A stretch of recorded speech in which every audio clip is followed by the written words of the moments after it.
Bonjour à tous. Alors on se retrouve pour cette nouvelle vidéo où l'on va parler aujourd'hui du PSG, du match PSG contre Guingamp qui compte pour la 32e journée de Ligue 1 2016-2017. Match qui commencera donc à 21h. C'est un site portugais en fait, donc il y a l'heure portugaise qui correspond à l'heure anglaise, une heure de moins. Donc c'est bien le match à 21h. Que dire sur ce match? Actuellement, alors le PSG est classé deuxième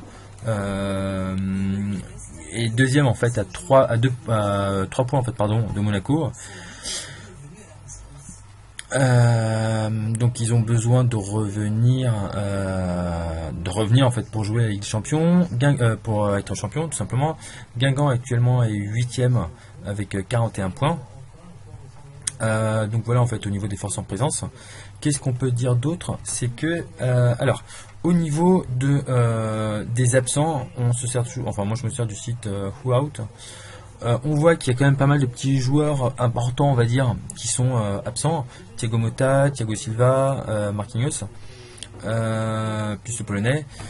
Bon, ça fait quelques petits joueurs en fait qui sont importants, qui seront absents. C'est pas forcément grave dans la mesure où il y a une profondeur de banc en fait qui peut permettre à Paris de compenser quand même en fait les joueurs. C'est pas forcément important. À côté de ça en fait on a Guingamp qui est ici. Eux alors ils sont un peu plus inquiétants. Ils ont quand même pas mal de joueurs dont Yanis Salibur qui est toujours absent, qui est absent pardon, qui est absent et pardon, je me suis perdu en fait dans les pensées. Qui est absent. Le joueur en fait, il a joué 29 matchs pour 6 buts. Je pense que ça va être très compliqué pour eux et ils ont quand même d'autres blessés, donc qui peuvent limiter potentiellement en fait les remplaçants éventuels. Comme par exemple pour Mathieu Bodmer, ça peut s'ils n'ont pas forcément, s'il se passe en fait un événement ou deux événements dans le match, ils peuvent être mal barrés. Donc voilà, on a vu un état des lieux en fait du PSG, où est-ce qu'ils en sont aujourd'hui, les joueurs est-ce qu'ils étaient absents. Alors au niveau de la dynamique, moi c'est ce que j'aime bien voir. On voit que sur les 4-5 derniers matchs, alors sur les matchs globalement en fait on voit que Paris gagne tous ses matchs. Si on prend les 2, 3, 4, 5, 6, 7, 8, 9, 10 sur les 10 derniers matchs, bah oui en plus à chaque fois je zappe.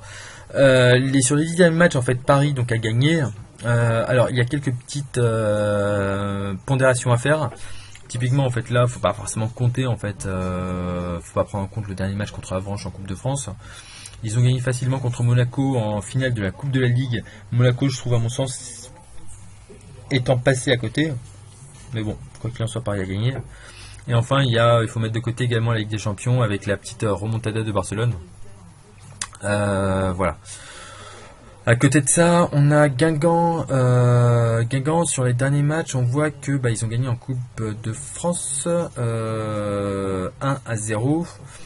Ils ont joué donc le 4, ce qui correspond, si je me trompe pas, à mardi. Ensuite, ils ont donc sur les 4-5 derniers matchs, on voit que ils ont fait un match nul, ils ont perdu un match et ils ont gagné en fait les autres matchs. Voilà où en fait ils sont plutôt sur une petite note positive. Attention parce que voilà, ils n'ont pas forcément rencontré ce que Paris a rencontré.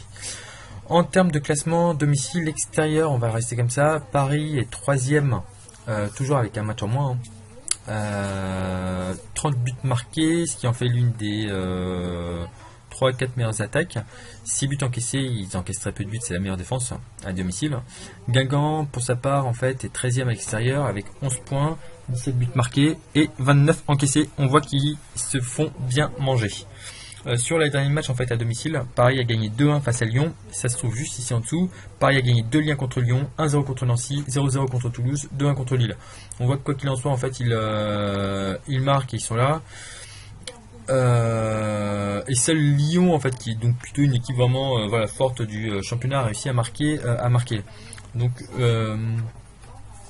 et en plus, il y a un petit fait vraiment intéressant, c'est que voilà, c'est quoi qu'il en soit, en fait, Paris marque en premier, et Guingamp en fait ne marque pas systématiquement le premier but. Voilà. Et on voit que donc sur les équipes rencontrées, donc Paris a fait match nul contre Monaco, Monaco à domicile. Monaco, donc qui est deuxième à l'extérieur, a gagné contre Lille. Lille, en fait, qui se défend et tout, ils sont plutôt là. Ils ont fait match nul contre Toulouse. Alors, attention, parce que Toulouse, match de Toulouse, venait, quand est-ce qu'il venait il venait juste après le match contre Barcelone. Bon, ceci expliquant cela, ils étaient peut-être pas frais.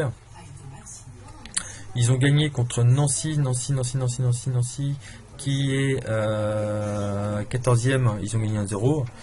Voilà un petit peu à la fin du match. Bon. Et enfin, ils ont gagné contre Lyon, qui est 4e.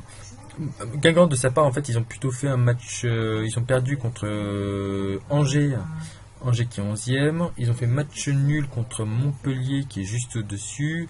Ils ont perdu face à Bordeaux qui se trouve là. Ils ont perdu face à Marseille également en fait qui se trouve 4e. Donc clairement on voit quelle est la tendance en fait qui se profile. On voit la tendance qui se profile. Donc Marseille, pas Marseille. Paris donc devrait gagner face à Guingamp. On va juste voir en fait un petit truc, c'est que en plus la cote le montre clairement. Paris aujourd'hui en fait devrait gagner face à Guingamp. Donc pour sécuriser le pari, qu'est-ce qu'on pourrait faire? On va prendre un truc handicap. Alors Guingamp,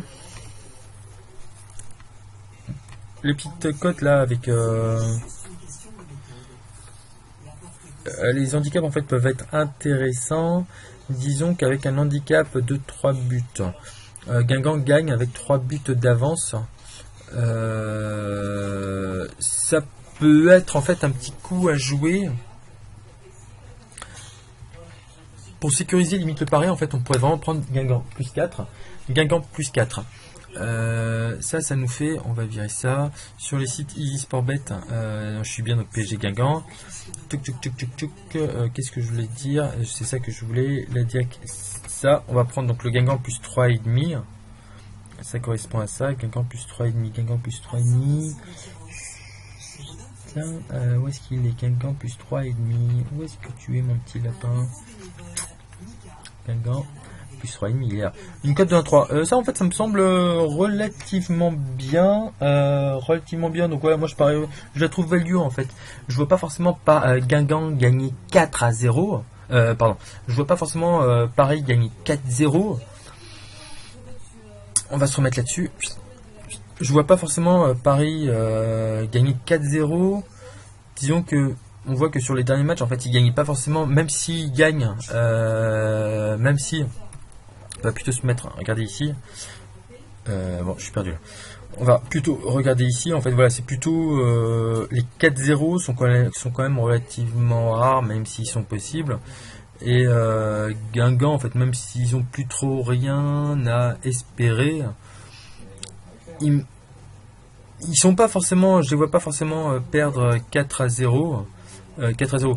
Un des matchs en fait de référence qui aurait pu être intéressant, c'est contre Monaco, mais ils l'ont joué en fait tout de suite à la première journée ou à la première ou deuxième journée, très rapidement. Donc c'est pas forcément très viable, mais on voit en fait qu'ils sont jamais perdus pour l'instant 4-0.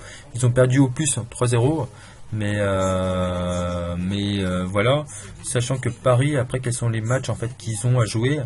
Ils vont jouer contre Angers le 14, donc dans 5-6 jours, et ils joueront 4 jours plus tard contre Metz. Bon, rien forcément en soi, mais moi la value en fait je la trouve vraiment là.